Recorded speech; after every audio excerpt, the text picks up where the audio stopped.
औज़ुबिल्लाहि मिनश्शैतानिर्रजीम बिस्मिल्लाहिर्रहमानिर्रहीम। सबसे पहले मैं अपने तमाम व्यूअर्स को सलाम पेश करता हूँ।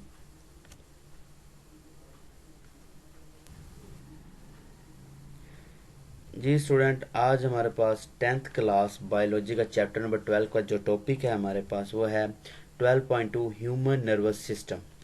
तो आज हम अपने इस लेक्चर के अंदर देखेंगे कि ह्यूमन नर्वस सिस्टम किस पार्ट के ऊपर मुश्तमिल होता है और ये किस तरह अपनी वर्किंग करता है, उसका स्ट्रक्चर भी देखेंगे। तो सबसे पहले हम बात करते हैं जो नर्वस सिस्टम है मैंस के अंदर, ह्यूमंस के अंदर या अनदर जो हमारे पास हायर एनिमल्स हैं, इनके अंदर जो हमारे पास मेजर कंपोनेंट्स आते हैं वो दो हैं। एक है हमारे पास सेंट्रल नर्वस सिस्टम और एक है हमारे पास पेरिफेरल नर्वस सिस्टम। सबसे पहले हम बात करते हैं सेंट्रल नर्वस सिस्टम की और फिर बात करेंगे आने वाले लेक्चरों के अंदर पेरिफेरल नर्वस सिस्टम की। तो सेंट्रल नर्वस सिस्टम हमारे पास जिस किस्म के कोऑर्डिनेटर पर मुश्तमिल होता है, दो कोऑर्डिनेटर होते हैं हमारे पास, ये हम प्रीवियस लेक्चर के अंदर भी देख चुके थे। एक होता है हमारे पास ब्रेन और एक होता है स्पाइनल कॉर्ड। तो हमारा जो सेंट्रल नर्वस सिस्टम है ये किन चीज़ों के ऊपर मुश्तमिल होता है? ब्रेन के ऊपर एंड स्पाइनल कॉर्ड के ऊपर। जबकि जो हमारे पास पेरिफेरल सिस्टम है ये बेसिकली क्या है, हमारे पास नर्व्स पर मुश्तमिल होता है, जो कि हमारे पूरी बॉडी के अंदर क्या होती हैं, फैली हुई होती हैं। और इसके साथ साथ क्या करती हैं, हमारी बॉडी के अंदर जो कम्युनिकेशन होती है वो इसके ज़रिए, इनकी जो नर्व्स होती हैं उनके ज़रिए हो रहा होता है। क्यों? ये पूरी बॉडी के अंदर क्या होती हैं, फैली हुई होती है, स्प्रेड हुई होती हैं। अब हम बात करते हैं कि जो हमारे पास एक नर्वस सिस्टम है, हमारे पास जो एक नर्वस सिस्टम है, अब वो जिस कंपोनेंट का बना होता है उसको हम कहते हैं न्यूरॉन। तो आज अपने हम इस लेक्चर के अंदर न्यूरॉन को बड़ी डिटेल के साथ पढ़ेंगे कि नर्वस सिस्टम हमारा जिस चीज़ के ऊपर बना हुआ है वो चीज़ न्यूरॉन है और वो किस तरह की होती है और उसका क्या काम होता है। ठीक हो गया? तो हम ज़रा जी, हमारे पास जो अब टॉपिक है जिसे हम नर्व सेल या न्यूरॉन कहते हैं, जिसका भी हम नाम पीछे डिस्कस कर रहे थे, तो सबसे पहले हम इसका इंट्रोडक्शन देख लेते हैं कि न्यूरॉन को हमारे पास एक दूसरा नेम भी है जिसे हम नर्व सेल कहते हैं। ठीक हो गया? ये नर्व सेल वर्ड है, याद रखिएगा, कंप्लीट है। आगे जाके हम लेक्चर्स के अंदर देखेंगे कि एक लफ्ज़ नर्व आता है, और नर्व एक अलहदा चीज़ है, नर्व सेल एक अलहदा चीज़ है। नर्व सेल हमारे पास बेसिकली न्यूरॉन है। ठीक हो गया? ये याद रखिएगा, नर्व सेल। इसकी डेफिनेशन देखें तो ये हमारे पास unit of the nerve system is called a neuron, या हम इसे नर्व सेल भी कहते हैं। यानी कि ये हमारा क्या है, पूरे सिस्टम का एक बेसिकली यूनिट है, यानी कि उसकी इकाई है, उसे हम क्या कहते हैं, न्यूरॉन या नर्व सेल। अगर हम इसके नंबर्स की बात करें कि हमारी बॉडी के अंदर कितने होते हैं, तो एक ह्यूमन जो नर्वस सिस्टम होता है ये कम से कम बिलियंस ऑफ द न्यूरॉन्स पर मुश्तमिल होता है। बिलियंस ऑफ द यानी कि अरबों की तादाद में, अरब्स के अंदर यानी कि इसकी नंबर्स हमारे एक नर्वस सिस्टम के अंदर पाए जाते हैं। और इसके साथ साथ जो चीज़ हमें ये प्रोवाइड करता है वो है हमारे पास न्यूरोग्लाइल। न्यूरोग्लाइल न्यूरोग्लाइल बेसिक तौर पे हम कहते हैं स्पोर्टिंग सेल्स को, यानी कि ये हमारे शेप्स भी प्रोवाइड करता है और इसके साथ साथ हमारे जो सेल हैं इसके प्रोटेक्शन भी हमें ये प्रोवाइड करता है। न्यूरॉन्स की जो प्रोटेक्शन हो रही होती है वो हमारी इन सेल्स के जरिए हो रही होती है, जिसे हम न्यूरोग्लाइल कहते हैं और इसे हम स्पोर्टिंग सेल का भी नाम देते हैं। अगर हम इसके फंक्शन की बात कर लें कि ये किस तरह काम करता है, तो एक जो न्यूरॉन है ये बेसिकली क्या करता है कि रिसेप्टर से क्या करता है, रिसेप्टर से अपना पैगाम जो होता है वो कोऑर्डिनेटर के पास लेके जाता है और कोऑर्डिनेटर से आगे फिर अफेक्टर की तरफ क्या करता है, अपना पैगाम पहुंचाता है। ये इसका फंक्शन है। रिसेप्टर से पैगाम को या इम्पल्सिस को या जो सिग्नल से पीछे आया तो उसको रिसीव करके कोऑर्डिनेटर के पास लेके जाता है, फिर कोऑर्डिनेटर से फर्दर आगे इसको इफेक्टर तक लेके जाता है। अब ये कोऑर्डिनेटर, इफेक्टर और रिसेप्टर्स हम प्रीवियस लेक्चर के अंदर देख चुके हैं। अगर आपको इसके बारे में आइडिया नहीं है तो मैं नीचे लिंक में डिस्क्रिप्शन के अंदर इसका लिंक डाल दूंगा इस वीडियो का, तो आप वहां से इसे देख लीजिएगा कि रिसेप्टर्स, इफेक्टर्स और ये कोऑर्डिनेटर क्या होते हैं। ठीक हो गया? अब हम बात करते हैं अपने न्यूरॉन्स की कि न्यूरॉन्स का फंक्शन क्या है, इसका क्या काम करता है। ये रिसेप्टर से इम्पल्सिस को रिसीव करता है, कोऑर्डिनेटर के पास लेके जाता है, कोऑर्डिनेटर से आगे ये फिर अफेक्टर की तरफ लेके जाता है, और इस तरह ये क्या करता है, एक दूसरे को बॉडी के जितने भी पार्ट्स हैं, जितने भी सेल्स हैं उनके अंदर क्या करवाता है, कम्युनिकेट करवाता है, कम्युनिकेशन करवाता है ये न्यूरॉन। ठीक हो गया? यानी कि पार्ट्स ऑफ बॉडी के जो सेल्स हैं उनके दरमियान क्या कराता है, कम्युनिकेशन करवाता है। क्योंकि ये अपना पैगाम रिसेप्टर से लेता है कोऑर्डिनेटर, कोऑर्डिनेटर से इफेक्टर की तरफ लेके जाता है। तो इस तरह ये क्या करता है, एज कम्युनिकेट करता है one cell to another cell. तो अब ज़रा हम देख लें ज़रा न्यूरॉन की शक्ल किस किस्म की होती है। ये एक पिक्चर बनाई है, उम्मीद करता हूँ आपको अच्छी लगी होगी। तो ये हमारे पास एक न्यूरॉन है, कलरफुल डायग्राम बनी हुई है, ठीक हो गया। तो ये हमारे पास उसके कुछ पार्ट्स ऑफ बॉडी हैं, इनको हम आगे डिस्कस करते हैं अभी जाके।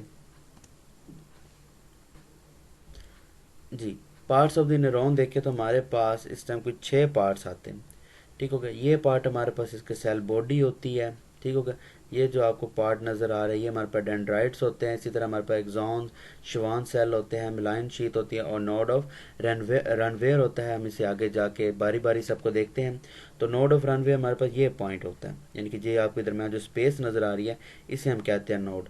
नोड कहते हैं एक ऐसा पॉइंट जहाँ पे हमारे पास एक चीज़ ख़त्म होती है दूसरी स्टार्ट होती है, उससे हम क्या कहते हैं, नोड कहते हैं। या ऐसा पॉइंट जिधर दोनों चीज़ें आके मिलकर इकट्ठी होकर ख़त्म हो जाती हैं, यानी कि एक चीज़ का हमारे पास वो एंडिंग पॉइंट होता है लेकिन दूसरी चीज़ का वहाँ पे क्या होता है, स्टार्टिंग पॉइंट होता है। तो ऐसी चीज़ को हम क्या कहते हैं, नोड कहते हैं। जैसे कि बात करें यहाँ से ये स्टार्ट हुआ, यहाँ पे ये ख़त्म हुआ, ठीक है। ये थोड़ी सी स्पेस अंदर क्रिएट की और यहाँ से अगला नेक्स्ट पार्ट शुरू हो रहा है, इसका एंडिंग पॉइंट और नेक्स्ट का स्टार्टिंग पॉइंट। तो ये चीज़ जो हमारे पास बनती है इसे हम कहते हैं नोड, ठीक हो गया। तो हम अपने पार्ट्स ऑफ के ऊपर वापस आते हैं और हम सबसे पहले देखते हैं सेल बॉडी को। जी, सेल बॉडी हमारे पास बेसिकली क्या आती है, इसके अंदर हमारे पास ये मुश्तमिल होती है। ये जो पार्ट आपको ये नज़र आ रहा है जैसे कि यार ये हमारे पास क्या होती है, सेल बॉडी होती है। इसके अंदर हमारे पास सेल का न्यूक्लियस भी मौजूद होता है और इसका साइटोप्लाज्म भी मौजूद है। न्यूक्लियस ये आपको जो अंदर जो ब्लू कलर का पार्ट नज़र आ रही है हमारे पास न्यूक्लियस है, और जितना भी आपको ये लिक्विड टाइप की चीज़ नज़र आ रही है हमारे पास क्या है, साइटोप्लाज्म है, ठीक हो गया। तो ये हमारे पास क्या कहलाती है, एक न्यूरॉन की सेल बॉडी कहलाती है, ठीक हो गया। नेक्स्ट बात करते हैं हम डेंड्राइट्स की। डेंड्राइट्स बेसिकली हमारे पास सेल बॉडी से ही कुछ एक्सटेंड पार्ट होते हैं, उन्हें हम कहते हैं, जैसे कि आपको ये चीज़ें नज़र आ रही हैं, जैसे कि आपको ये कुछ रेशादार चीज़ें बाहर की तरफ निकली नज़र आ रही हैं, ये हमारे पास क्या होती हैं, डेंड्राइट्स होती हैं। ये सब के ऊपर इस तरह का हमारे पास पूरा एक प्रॉपर वे होता है, जैसे कि ये पूरा सेल बना हुआ है। इसी तरह ये हमारे पास डिफरेंट पार्ट्स होते हैं। सिर्फ एक को शो कर रहे हैं जिसे हम एक्सॉन कहते हैं, इसको हम अभी देखते हैं ये क्या चीज़ है। अब ये जो डेंड्राइट्स बने हुए हैं ये चीज़, अब इनका काम क्या है, ये क्या करते हैं, इम्पल्सिस को सेल की तरफ लेकर आते हैं। इम्पल्सिस को क्या कहते हैं, सेल की तरफ लेकर आते हैं। ये जो आपको ब्लू कलर शो हो रहा है, जैसे कि जितने भी आपको ब्लू कलर शो हो रहे हैं, ये इसकी डायरेक्शन शो कर रहे हैं, किसकी, नर्व इम्पल्सिस की, यानी कि वो सिग्नल की जो कि अफेक्टर से आ रहा है, यानी कि जो हमारा सिग्नल है, जो रिसेप्टर से हमारा सिग्नल आगे कोऑर्डिनेटर की तरफ आ रहा है, ये वो शो कर रहा है, ठीक हो गया। अब ये सिग्नल डेंड्राइट्स के अंदर क्या होता है, हमारे पास ये सिग्नल हमारा सेल की तरफ होता है, टूवर्ड दी सेल होता है, ठीक हो गया। ये बात याद रखिएगा, डेंड्राइट्स के अंदर हमारा जो इम्पल्सिस होती है वो टूवर्ड दी सेल बॉडी होती है, उनकी डायरेक्शन। आगे हम बात करते हैं एक्सॉन्स की। एक्सॉन बेसिकली हमारे पास क्या होता है, एक्सॉन हमारी बॉडी के यानी कि जो इम्पल्सिस आ रही होती हैं इसको हमारी बॉडी से दूर लेके जाना इसकी जिम्मेदारी होती है। ये अपने उसको दूर लेके जाता है और इस तरह ये हर सेल में से क्या होता है, बाहर की जानिब निकला होता है। जैसे कि आपको एक सेल का हमने दिखाया हुआ है, एक पार्ट का आपको नज़र आ रहा है, ठीक है। इसी तरह ये तमाम के डेंड्राइट, जितने भी डेंड्राइट्स हैं, हर डेंड्राइट्स के ऊपर हमारे एक्सॉन्स मौजूद होते हैं। लेकिन सिर्फ आपको डायग्राम ज़्यादा कॉम्प्लेक्स ना हो तो आपको एक डायग्राम दिखाई जा रही है, ठीक हो गया। अब यहाँ पे जो आपको ये ब्लू नजर आ रहा है, तो आपको ये नजर आ रहा है कि ये हमारे पास जो इम्पल्सिस है, जो सिग्नल इम्पल्सिस आ रहा है उसको यानी कि सेल बॉडी से दूर लेके जा रहा है, ठीक हो गया। जैसे कि इसकी इंडिकेशन कर रही है ये सेल सिग्नल अब नीचे की तरफ जा रहा है, उससे थोड़ा दूर जा रहा है, उसकी तरफ से लेके बाहर की तरफ आ रहा है, ठीक हो गया। तो ये चीज़ होती है हमारे पास एक्सॉन। एक्सॉन क्या करता है, हमारे पास सेल बॉडी अपने सिग्नल को लेके जाता है, और डेंड्राइट्स हमारे पास क्या होते हैं, ये टूवर्ड दी सेल बॉडी लेके जाते हैं इम्पल्सिस को, ठीक हो गया। ये याद रखेगा दोनों के दरमियान डिफरेंस है। जी, आगे हम बात कर लेते हैं शिवान सेल की, कि ये शिवान सेल क्या होता है। शिवान जो सेल है हमारे पास, ये बेसिकली ये जो आपको बीड टाइप सी चीज़ें नज़र आ रही हैं इससे हम कहते हैं शिवान सेल, ठीक हो गया। और ये अगर आप गौर से देखें तो ये खास इंटरवल के बाद दोबारा रिपीट हो रही हैं, ठीक हो गया। जैसे कि आपको कर्सर के अंदर शो भी हो रहा है कि ये खास इंटरवल के बाद क्या आ रही हैं, रिपीट हो रही हैं, ठीक हो गया। और अब ये जो चीज़ है इसका काम क्या है, ये न्यूरोग्लाइल होते हैं, सेल होते हैं। अब न्यूरोग्लाइल सेल आ गया तो अभी हम न्यूरोग्लाइल सेल को डिस्कस करके ये बेसिकली प्रोटेक्शन प्रोवाइड करते हैं, सपोर्ट करते हैं, ठीक होगा। अब अगर हम देखें तो ये दरमियान जो हमारे पास एक डेंड्राइट जो बाहर की तरफ आ रहा था, इसकी क्या करते हैं, ये प्रोटेक्शन करते हैं हमारे। कौन करते हैं, वो शिवान सेल करते हैं हमारे पास। आगे हम बात कर लेते हैं मिलाइन शीट की। मिलाइन शीट हमारे पास बेसिकली क्या होती है कि ये एक छोटी सी फैटी एसिड फैटी लेयर होती है हमारे पास। जैसे कि आपको ये येलो कलर में जो नज़र आ रहा है, ये एक फैटी लेयर है, ठीक हो गया। अब इस फैटी लेयर को हम क्या कहते हैं, मिलाइन शीट कहते हैं, ठीक हो गया। आगे हम बात कर लेते हैं, हमारे पास आ जाता है एक साल्टेरी इम्पल्सिस। हम देख लेते हैं कि ये साल्टेरी जो इम्पल्सिस है ये क्या चीज़ होती है। जी, साल्टेरी जो इम्पल्सिस है ये बेसिकली क्या होती है हमारे पास, ये एक कोटेड होती है मेम्ब्रेन्स की हमारे ऊपर। और यानी कि ये क्या करती है, नर्व जो इम्पल्सिस होती हैं इनको आपस में कंडक्ट नहीं होने देती। कंडक्ट नहीं होने देती क्या मतलब है कि यानी कि ये एक प्रॉपर वे से नहीं आने देती। जैसे कि ये जो आपको अंदर पाथ नज़र आ रहा है इसमें से ये नहीं आने देती। मतलब ये क्या करती है, यहाँ से एक सिग्नल आ रहा है जो हमारे पास इम्पल्सिस आ रही है, उसको जंप करवाती है यूं यूं। इस तरह ये जंप करवाती हुई इनको क्या करती हैं, आगे लेके चलती हैं। अब इस चीज़ को हम कहते हैं साल्टेरी इम्पल्सिस, यानी कि जिस साल्टेरी कहते हैं हम जंपिंग को, ठीक है। जहाँ पे हमारा जो सिग्नल होता है जंप की फॉर्म में, यानी कि जंपिंग करते हुए आगे जा रहा होता है। अब इसका फ़ायदा क्या है जंपिंग करने से, अब जंपिंग करने का हमारे पास ये फ़ायदा है कि जो हमारा सिग्नल है वो बड़ी स्पीडली जाता है, उसकी स्पीड होती है। नॉर्मल सी बात है, एक बंदा आराम से चल कर आ रहा है उसकी स्पीड में, और एक बंदा जो जंप लगाता हुआ आ रहा है, उन दोनों में फ़र्क होगा। जाहिर सी बात है कि जो जंपिंग कर रहा है वो जल्दी पहुंच जाएगा अपने पॉइंट के ऊपर, ठीक हो गया, एज़ कम्पेयर टू जो कि सुकून से पैदल आ रहा है, ठीक हो गया। इसी तरह हमारे पास जो सिग्नल होता है वो अंदर से नहीं आता, बाकायदा वो इसके आउटर साइड से जंपिंग करते हुए आ रहा होता है हमारे पास, ठीक हो गया। ये नॉर्मली बाहर से जंपिंग नहीं कर रहा था, कार ये अंदर से ही रहा था। जो हमारे पास शिवान सेल है इसके अंदर ही जंपिंग की फॉर्म में आ रहा होता है हमारे पास, ठीक हो गया। अब हम बात कर लेते हैं जो हमारे पास लास्ट पॉइंट है, नोड्स ऑफ रनवेयर की।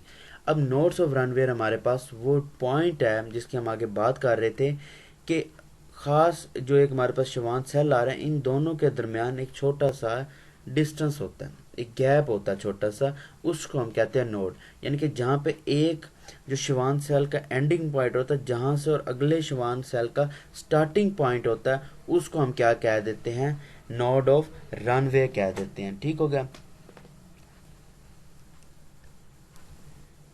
जी, आगे हम बात कर लेते हैं जो कि हमारा न्यूरॉन है, इसकी फंक्शन के ऊपर। इसकी जो हमारे पास टाइप्स है वो हमारे पास 3 टाइप्स हैं। तो एक एक टाइप्स को हम देखते हैं। तो सबसे पहले जो हमारे पास टाइप आ रही है वो है हमारे पास सेंसरी न्यूरॉन।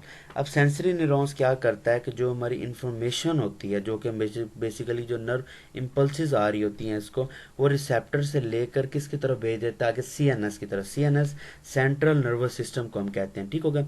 तो ये हमारे पास रिसेप्टर से पैगाम को, इन्फॉर्मेशन को रिसीव करते हुए आगे सीएनएस को क्या करता है, प्रोवाइड करता है। और ये इसका छोटा सा काम है। और ये हमारे पास एक डेंड्राइट और एक एक्सॉन के ऊपर क्या होता है, मुश्तमिल होता है। जैसे कि आपको यहाँ पे सेंसरी न्यूरॉन नज़र भी आ रहा है, ठीक हो गया। इसके पास सिर्फ और सिर्फ एक डेंड्राइट है और एक ही एक्सॉन है। आगे हम बात करते हैं इंटर न्यूरॉन्स की।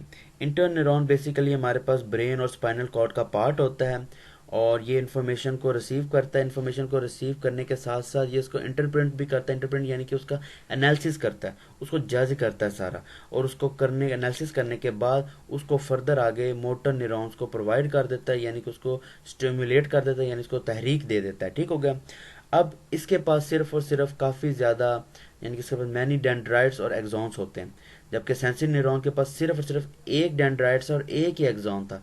लेकिन इंटर न्यूरॉन के पास काफ़ी ज़्यादा डेंड्राइट्स भी मौजूद होते हैं और इसके पास एक्सॉन भी मौजूद है, जैसे कि आपको इंटर न्यूरॉन की डायग्राम के अंदर नज़र भी आ रहा है, ठीक हो गया। इसके पास काफ़ी ज़्यादा डेंड्राइट्स और एक्सॉन मौजूद हैं। आगे हम बात करते हैं मोटर न्यूरॉन की। मोटर न्यूरॉन बेसिकली भी क्या करता है कि ये इंटर न्यूरॉन से जो इसको सिग्नल आ रहा होता है, जो भी इसको मालूमात मिलती है, जो भी इंफॉर्मेशन मिलती है, उसको ये लेकर आगे फर्दर मसल्स या जो ग्लैंड्स होते हैं हमारे पास, जिसे बेसिकली हम इफेक्टर कहते हैं, उसको क्या करता है, प्रोवाइड कर देता है। ठीक हो गया।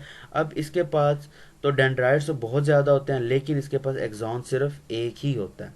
ठीक हो गया। ये हमारे पास एक जो हम बात कर रहे थे, जिसको हमने अभी तक न्यूरॉन के टर्म में अंदर देखा, तो ये हमारे पास जो डायग्राम थी, बेसिकली ये हमारे पास एक मोटर न्यूरॉन की डायग्राम है। ठीक है। इसके पास डेंड्राइट्स तो काफ़ी ज़्यादा होते हैं, लेकिन इसके पास न्यूरॉन सिर्फ एक ही होता है। किसके पास? जो हमारे पास मोटर न्यूरॉन है। ठीक है। फंक्शन के हिसाब से इसकी ये तीन बेसिकली हमारे पास टाइप्स थी। जी। अब हम बात कर लेते हैं नर्व की। अभी तक जितनी हमने डिस्कशन की है वो हमने की थी नर्व सेल की या न्यूरॉन्स की थी। ये उसी की आगे फर्दर एक टाइप है, लेकिन ये सिर्फ और सिर्फ नर्व पर मुश्तमिल है। अब हम देख लेते हैं कि नर्व बेसिकली क्या चीज़ होती है। नर्व बेसिकली एक्सॉन्स के ऊपर मुश्तमिल होती है। ठीक हो गया। और ये एक्सॉन्स के इसके पास काफ़ी ज़्यादा मजमूआ भी होता है, यानी कि यूनियन की फॉर्म में होती है, इकट्ठी होती है। ठीक हो गया। अब इसके ऊपर क्या होता है कि इसके ऊपर एक लिपर्ड्स की एक तह चढ़ी होती है। ठीक है। लिपर्ड्स की एक तह के ऊपर ये क्या होता है, कवर हुआ होता है। इसे हम क्या कहते हैं? नर्व कहते हैं। ठीक हो गया। अगर हम इसकी एग्जॉन्स के ऊपर इसके हम टाइप्स देखें, तो इसको हमने फर्दर थ्री टाइप्स के अंदर क्या क्या क्लासीफाइड किया हुआ है। तो हम एक एक टाइप्स को देखते हैं। सबसे पहले हमारे पास आता है सेंसरी नर्व। अब जो सेंसरी नर्व है, इसके पास किस किस्म के एग्जॉन होते हैं? इसके पास सेंसरी न्यूरॉन्स होते हैं, सिर्फ और सिर्फ सेंसरी न्यूरॉन्स इसके पास मौजूद होते हैं। और अगर मोटर नर्व की बात करें, तो मोटर नर्व के पास सिर्फ और सिर्फ मोटर न्यूरॉन्स के ही एग्जॉन्स मौजूद होते हैं। और इसी तरह मिक्स्ड नर्व की बात करें, तो इसके पास सेंसरी और मोटर दोनों के ही न्यूरॉन्स क्या होते हैं? मौजूद होते हैं। ये थोड़ा सा याद रखिएगा, जो अभी हमने न्यूरॉन्स के अंदर डिस्कस किया था वो सेंसरी न्यूरॉन्स था, ये सेंसरी नर्व है। और इसी तरह वो मोटर न्यूरॉन्स है, ये मोटर नर्व्स है। ठीक है। इनको थोड़ा भी केयरफुली याद करिएगा। तो आगे हम बात करते हैं, एक छोटा सा टॉपिक है हमारे पास, गैंग लाइन। गैंग लाइन क्या चीज़ होती है? गैंग लाइन बेसिकली हमारे पास जिस्म के कुछ पार्ट्स होते हैं, जिसमें न्यूरॉन्स की जो सेल बॉडीज मिलकर एक ग्रुप बना देती हैं। ठीक है। सेल बॉडीज की मिलकर क्या बना देती है? ग्रुप बनाती हैं। किसकी? न्यूरॉन्स की। अब इनके ऊपर एक कवर हुआ होता है, इनके ऊपर एक कवर हुआ, तो उस कवर को हम क्या कहते हैं? गैंग लाइन कहते हैं। बेसिकली ये इनकी प्रोटेक्शन के लिए ही होता है। ठीक हो गया। तो ये था आज हमारा एक लेक्चर, जिसके अंदर हमने न्यूरॉन्स को देखा कि न्यूरॉन क्या चीज़ है, और न्यूरॉन की शेप किस तरह की होती है, और ये किस तरह वर्किंग कर रहा होता है, किस तरह इम्पल्सिस को आगे फर्दर यानी कि आगे दूसरे आने वाले पार्ट की तरफ उसको भेजता है। और इसके हमने टाइप्स को डिस्कस किया। तो उम्मीद करता हूँ कि आज का लेक्चर आपको अंडरस्टैंड हो गया होगा। अगर फिर भी आपको कोई चीज़ समझ नहीं आई, या तो आपका कोई क्वेश्चन है, तो आप कमेंट करें। इंशाल्लाह बहुत जल्द उसका आंसर आपको मिल जाएगा। बहुत शुक्रिया।